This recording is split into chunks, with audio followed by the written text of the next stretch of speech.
الحمد للہ رب العالمین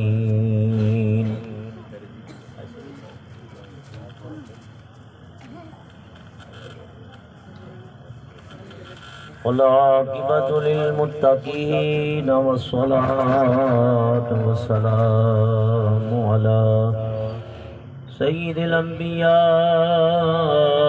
والمرسلین ونشهد أن سيدنا وسندنا شفيعنا وشفاء صدورنا قرتنا وقرة عيوننا مطلوبنا مسعودنا وموجودنا ومقصودنا وآلانا وأولانا ومولانا محمد عبده ورسوله أما بعد فأعوذ بالله من الشيطان الرجيم بسم الله الرحمن الرحيم والذي جاء بالصدق وصدق به أولئك هم المتقون ثاني اثنين إذ هما في الغار إذ يقول لصاحبه لا تحزن إن الله معنا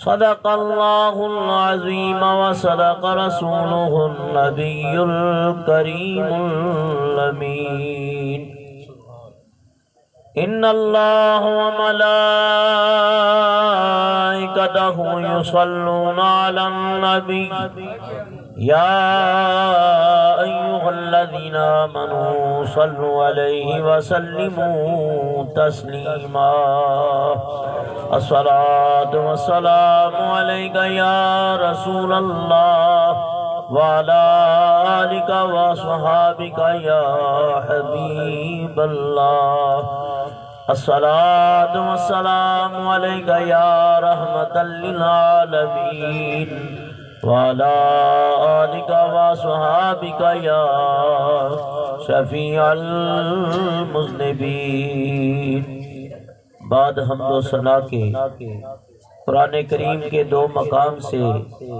دو آیت کریمہ کا کچھ حصہ تلاوت کرنے کا شرف حاصل کیا ہے۔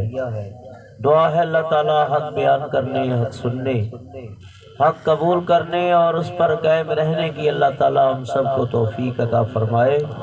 وما توفیقی الا باللہ العلی العظیم۔ آج کی محفل پاک بسلسلہ 11ویں شریف منعقد ہے، جس محفل کی صدارت ہمارے بزرگ اور مہربان مشفق پیر طریقت رہبر شریعت حضور قبلہ صاحب زادہ علاء الدین نقشبندی جہانگیری ابو الولائی دامت برکاتہم العالیہ فرما رہے، اور جناب سید نثار شاہ صاحب، محمد اخلاق صاحب اور ان کی جتنے انتظامیہ ہیں، اللہ تعالیٰ سب کی اس محنت اور کوشش کو اپنی بارگاہ میں قبول و منظور فرمائے، اور ہم سب کو نبی کریم علیہ السلام کی کامل ترین محبت عطا فرمائے۔ آج کا یہ مہینہ سیدنا خلیفۃ المسلمین حضرت سیدنا صدیق اکبر رضی اللہ تعالیٰ عنہ کی یاد دلاتا ہے، تو اسی حوالے سے قرآن کریم کے دو مقام سے آیت کریمہ تلاوت کرنے کا شرف حاصل کیا، اور بھی بہت سارے بزرگوں کے عرس مبارک منائے جاتے ہیں۔ آج ہم سیدنا شان صدیق اکبر رضی اللہ تعالیٰ عنہ کے موضوع کے اوپر چند آیتیں اور چند حدیثیں کوشش کروں گا کہ آپ کی خدمت میں پیش کروں۔ اللہ تعالیٰ ان پاک دینت اور پاک ہستیاں اور جو محبوب کریم کے منظور نظر اور جو اسلام کے اولین پہلے خلیفہ حضرت سیدنا صدیق اکبر ہے، سب کہو رضی اللہ تعالی عنہ۔ اور یہ وہ ترتیب ہے جو صحابہ کے درمیان بھی ہے، یہ وہی ترتیب ہے جو ائمہ فقہا کے نزدیک ہے، یہ وہی ترتیب ہے جو اولیاء اللہ کے نزدیک ہے، یہ وہی ترتیب ہے آج تک علماء بیان کر رہے ہیں، اور اسی کے اوپر اہل سنت و جماعت قائم ہے۔ اللہ تعالیٰ ارشاد فرماتا ہے والذی جاء بالصدق وصدق به، اور وہ جو حق لے کے آیا وصدق به، اور فرمایا جس نے اس کی تصدیق کی، اولئک هم المتقون، اور وہ متقین میں سے ہے۔ قرآن پاک کی تفسیر اور ترجمہ سب سے بہترین تفسیر وہ ہے جو قرآن نے خود اپنی تفسیر بیان کی، اس لیے فرمایا القرآن یفسر بعدہ علی بعد، کہ قرآن کی وہ تفسیر جو اپنے حصوں کی خود تشریح اور تفسیر کرتا۔ تو فرمایا والذی جاء بالصدق، اس کی تفسیر مولا کائنات حضرت علی کرم اللہ وجہہ الکریم کرتے ہیں۔ حضرت علی نے اس آیت کی تفسیر بیان کی، صاحب در منصور نے اس کو بیان کیا، صاحب تفسیر روح البیان نے اس کو بیان کیا، اور روح المعانی نے بیان کیا۔ اس کے علاوہ مفتی احمد یار خان نعیمی تفسیر نعیمی کے اندر رقم تراز، اسی طرح معالم التنزیل والے نے بھی یہی بیان کیا۔ حضرت علی فرماتے ہیں والذی جاء بالصدق، اس سے مراد کیا ہے؟ وصدق بہ، اور اس سے مراد کیا ہے؟ اولئک هم المتقون، اور اس سے مراد کیا ہے؟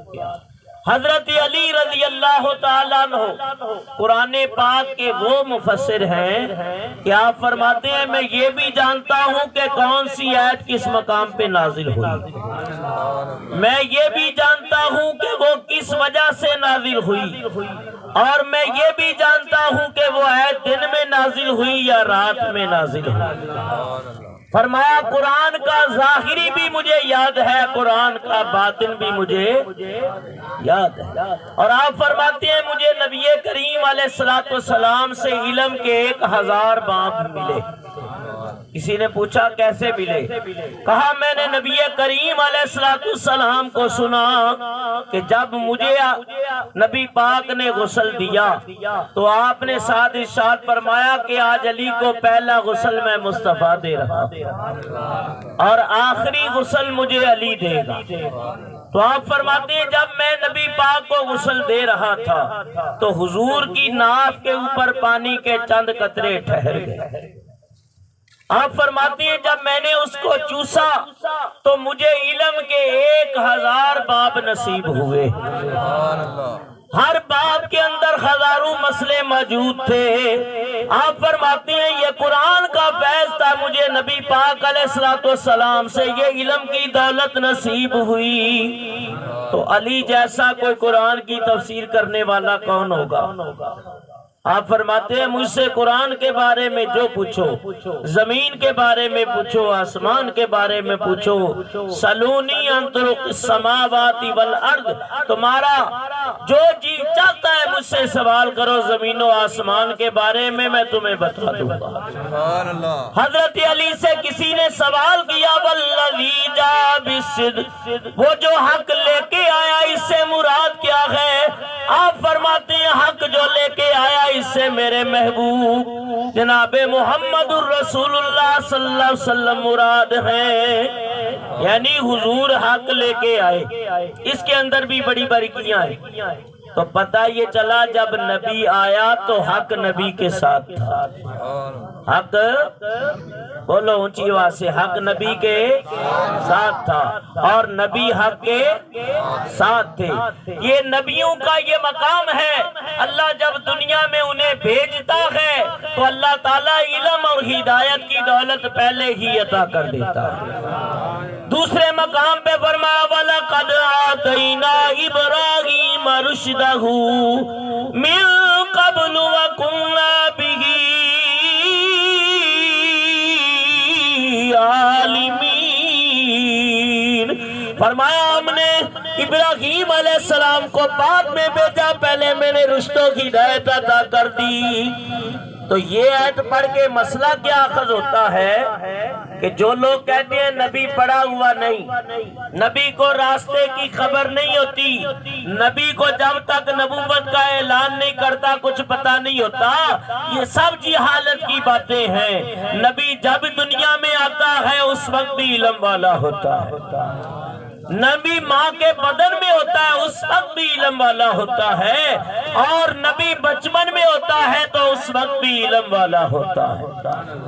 والذی جاء بالصدق، نبی پاک علیہ السلام حق لے کے آئے، وصدق بہ، فرمایا لوگوں حق کی پہچان کرنا یہ بھی بہت بڑی نعمت ہے، اور جس نے سب سے پہلے حق کو پہچانا وہ سرکار دو عالم صلی اللہ علیہ وسلم کے اوپر ایمان لانے والے سیدنا صدیق اکبر ہے، جنہوں نے حق کو پہچان لیا۔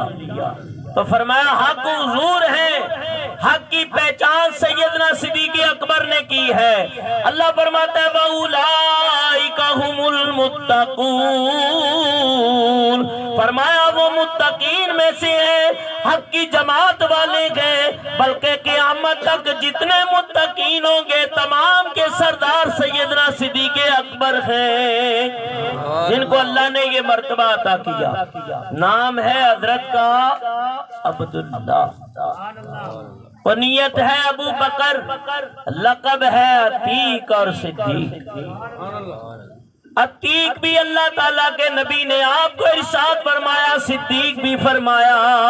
حضرت سیدہ عائشہ فرماتی ہیں ایک دن نبی پاک گھر میں جلوہ فرما تھے اور میں بھی موجود تھی اور میں پردے میں تھی، تو نبی پاک نے آہستہ سے فرمایا من سرہ ان ینظر الی ابی بکر، فرمایا لوگوں جو جنتی شخص کو دیکھنا چاہتا ہے وہ میرے ابو بکر کو دیکھ لے، فَلْيَنظُرْ اِلَىٰ ابی بکر، فرمایا ابو بکر کو دیکھ لو، یوں سمجھو کہ تم نے کسی جنتی کو دیکھ لیا۔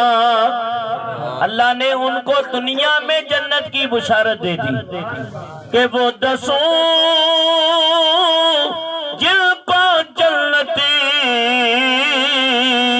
کا مجدہ ملا، اس مبارک جماعت پہ لاکھوں سلام۔ حضرت سیدنا صدیق اکبر فرماتی ہیں ملک شام کے سفر کے اوپر تھا، رات کنیسہ میں آ گئی اور میں نے اس کنیسہ کا دروازہ کھٹکھٹایا، اندر سے پادری نکلا، کہا من انت، تو کون ہے؟ کہا ابو بکر۔ کہا کہ کہاں سے آئے ہو تم، کس مقام کے رہنے والے؟ آپ فرمانے لگے من مکہ تھا، میں مکے سے۔ کہا کہ میں نے کتاب کے اندر یہ پڑھا ہے کہ ایک آخر الزمان نبی کا رفیق سفر، پہلا مؤذن رسول، پہلا ایمان والا، پہلا مسلمان ایک رات اس کنیسہ میں گزارے۔ آپ فرماتے ہیں کہ اس نے میری نشانیاں دیکھی، میرے جسم کو دیکھا، وہ نشانیاں ہو بہو پوری ہو گئیں۔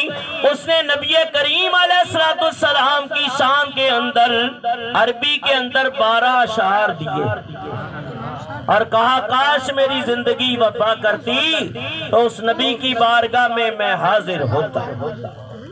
اور 12 اشعار مدینہ پاک مکہ پاک دونوں مقام بڑی شان والے ہیں، لیکن واقعہ مکہ المکرمہ کا ہے۔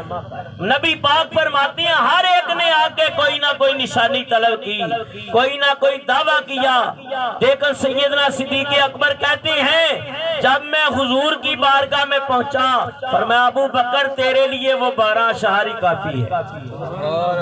آپ فرماتے ہیں کہ میں تو بڑے بڑے شعراء سے ملا، بڑے بڑے کلام لیے، میرے آقا نے فرمایا جو رات کنیسہ میں گزاری ہے وہی کافی ہے تیرے لیے۔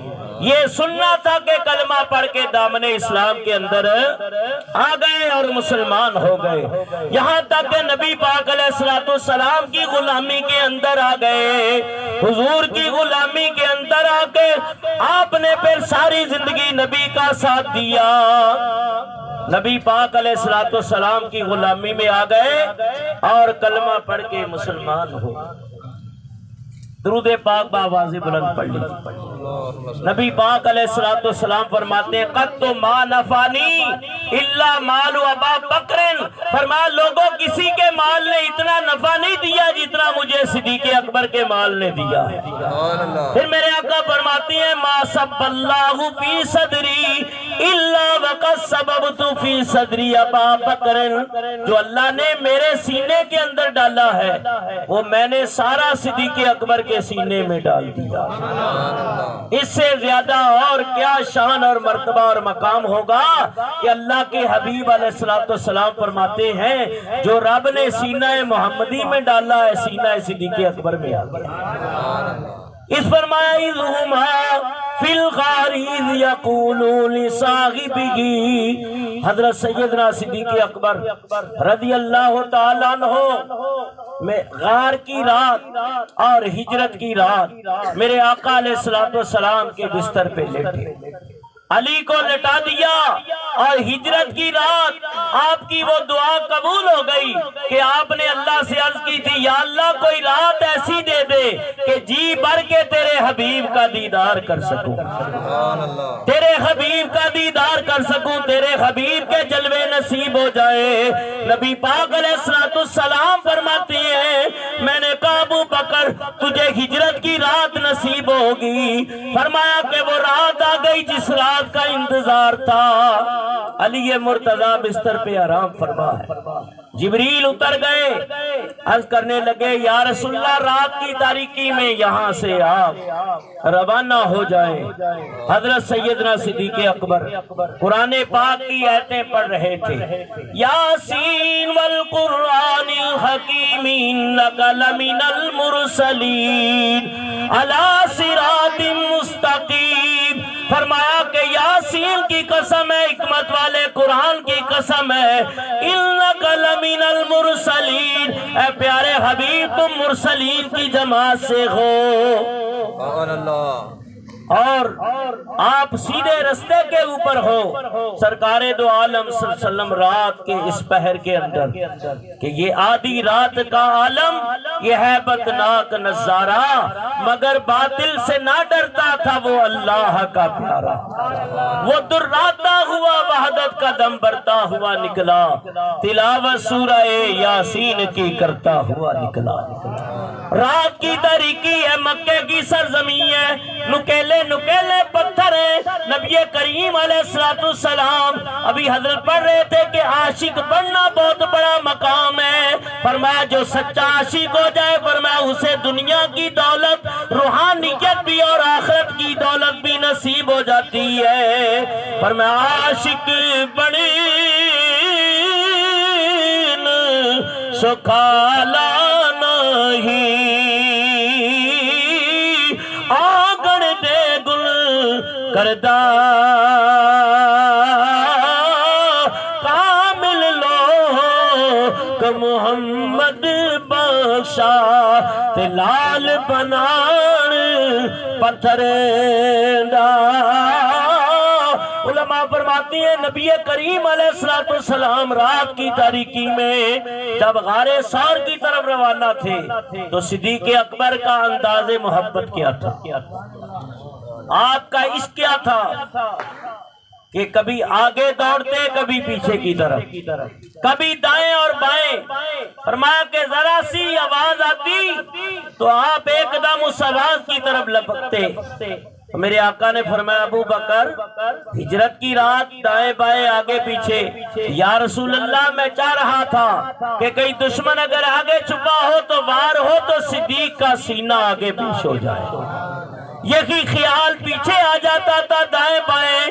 میرے آقا علیہ السلام کی بارگاہ میں عرض کی یا رسول اللہ میرا جسم آپ کے اوپر قربان ہو جائے، میری جان آپ کے اوپر قربان ہو جائے لیکن میرے محبوب کو آنچ بھی آنے نہ پائے. یہ انداز محبت تھا. اور حفیظ جلندری نے لکھا ہے نکیلے پتھر اور رات کی تاریکی فرمایا پائے نازنین ان نکیلے پتھروں سے جب ٹکرائے تو زخمی ہو گئے.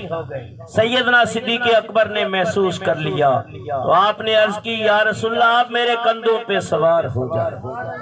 نبی کے پائے ناز کے ہر قدم پر چوٹ کھاتے تھے.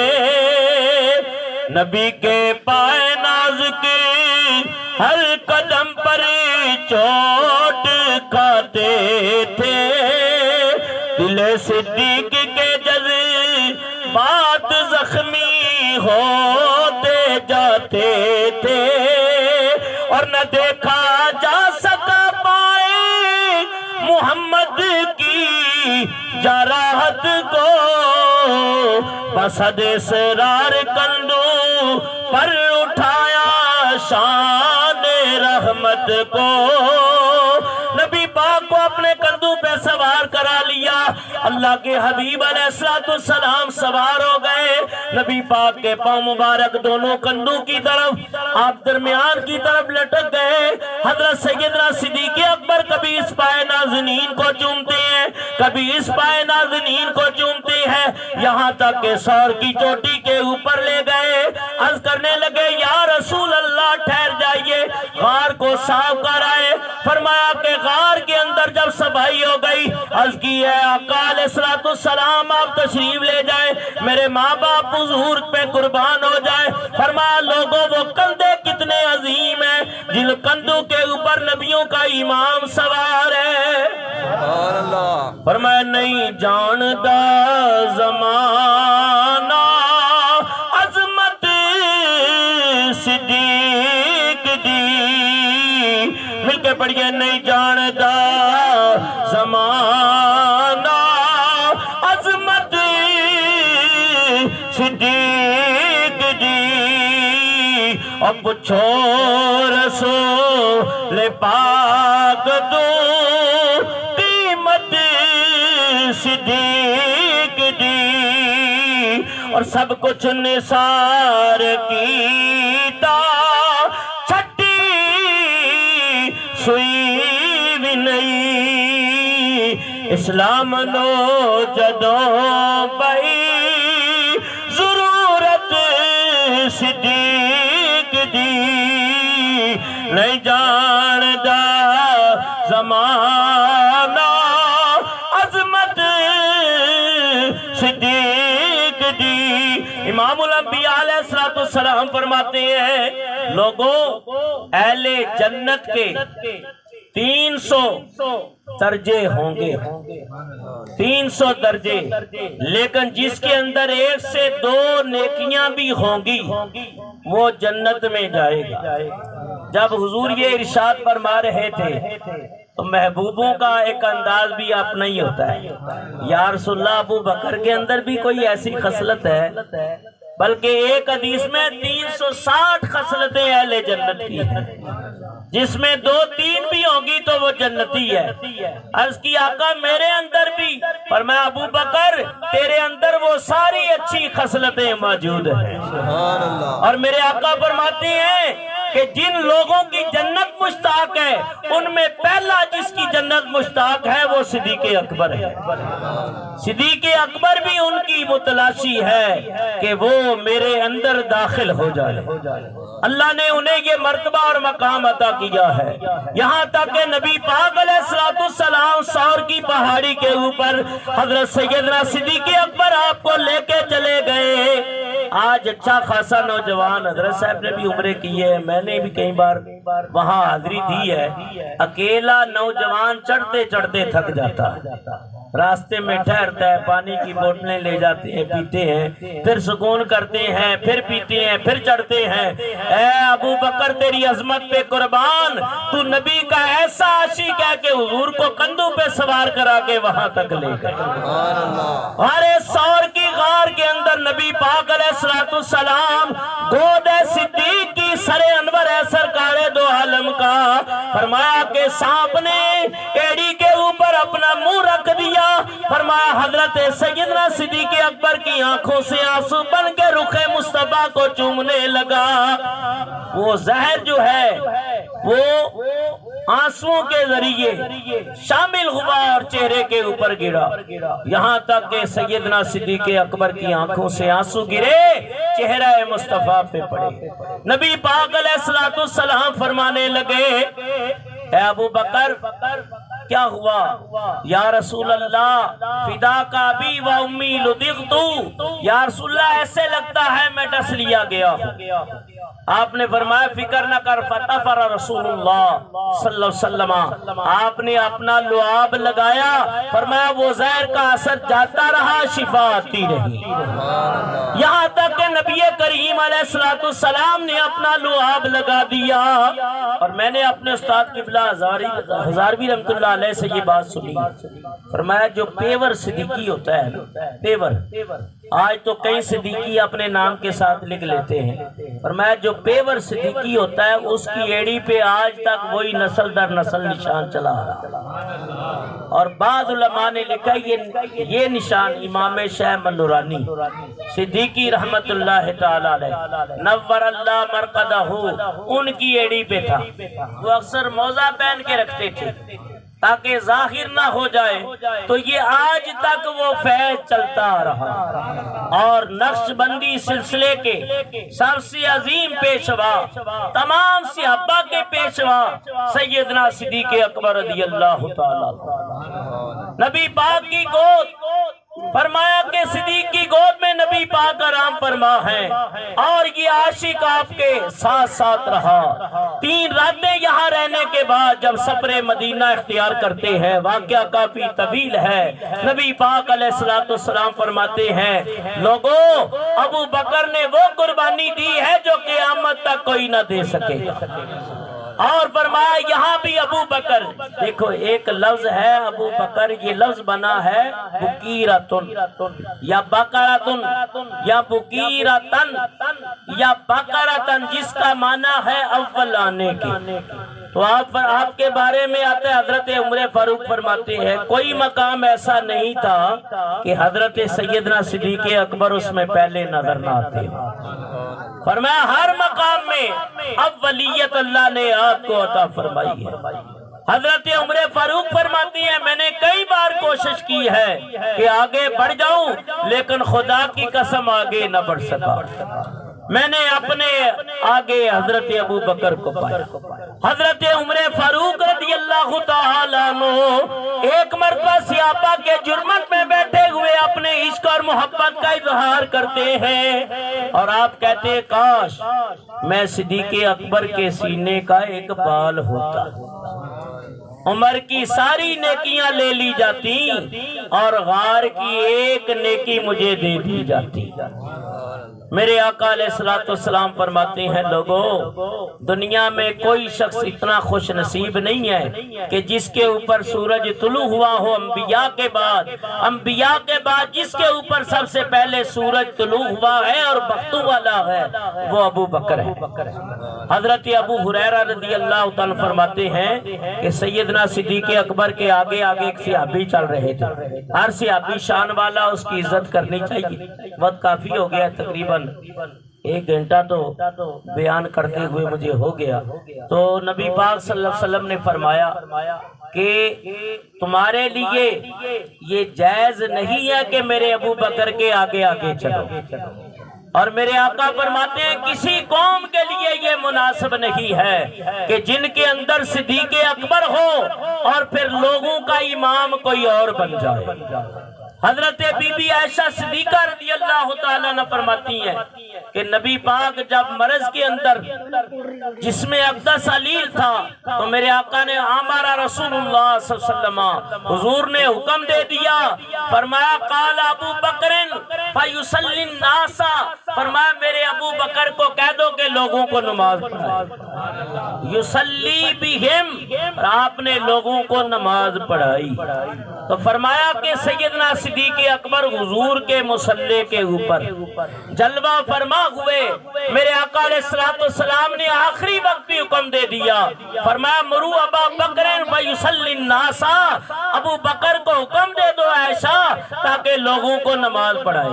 حضرت سیدہ عائشہ نے عرض کی یا رسول اللہ میرے ابا رقت القلوب ہے، دل کے بڑے نرم ہیں، اس مصلی کے اوپر آپ کو ہمیشہ دیکھا، آپ کو جب نہ دیکھیں گے تو وہ برداشت نہ کر سکیں گے، نہ نماز پڑھا سکیں گے۔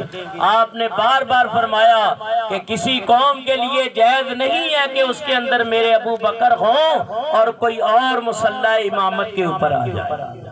حضرت عمر بھی موجود، حضرت عثمان غنی بھی موجود، حیدر قرار بھی موجود، دیگر صحابہ بھی موجود، لیکن میرے آقا نے فرمایا ابو بکر لوگوں کا امام ہے۔ میرے آقا علیہ السلام فرمانے لگی ابو بکر جس قوم کے اندر ہے اس قوم کو چاہیے کہ اس کا ادب اور احترام کرے۔ آج ہم صحابہ کے بارے میں طرح طرح کی باتیں سنتے بھی ہیں اور بعض لوگ کرتے بھی ہیں، تو یہ مناسب نہیں ہے کہ کسی صحابی کے بارے میں کوئی ایسی بات کی جائے۔ ہمیں سب صحابہ کا ادب اور احترام کرنا چاہیے، اس لیے کہ نبی پاک علیہ السلام کے یہ وہ عاشق ہیں کو قرآن پاک کی سب سے زیادہ آیتیں، ابھی میں نے ان آیتوں کو نہیں لیا، نہ ان کی تفسیروں کو لیا اور نہ ان کی تحقیقوں کو لیا، کہ قرآن پاک کی زیادہ تر آیتیں انبیاء کے بعد سیدنا صدیق اکبر کے حق میں نازل ہوئی۔ دعا ہے اللہ تعالیٰ کی بارگاہ میں جو ذکر کیا اللہ تعالیٰ قبول و منظور فرمائے اور ہم سب کو صحابہ کرام کا ادب اور احترام کرنے کی توفیق عطا فرمائے، کیونکہ موسمی حالات بھی ایسے ہیں اور آپ بھی مجھے لگتا ہے تھکے ہوئے ہیں، تو بہرحال میں نے حد المقدور کوشش کی ہے کہ موٹی موٹی باتیں آپ تک پہنچا دی جائیں۔ اللہ تعالیٰ صحابہ کا ادب عطا فرمائے، اور یہ وہ صحابی ہیں کہ سب سے پہلے جن کا حساب ہوگا، سب سے پہلے جن کی سفارش ہوگی اور سب سے پہلے جن کی وجہ سے اللہ تعالیٰ امت کے اوپر آسانی پیدا کر دے گا۔ اللہ تعالیٰ علم و عمل کی توفیق عطا فرمائے۔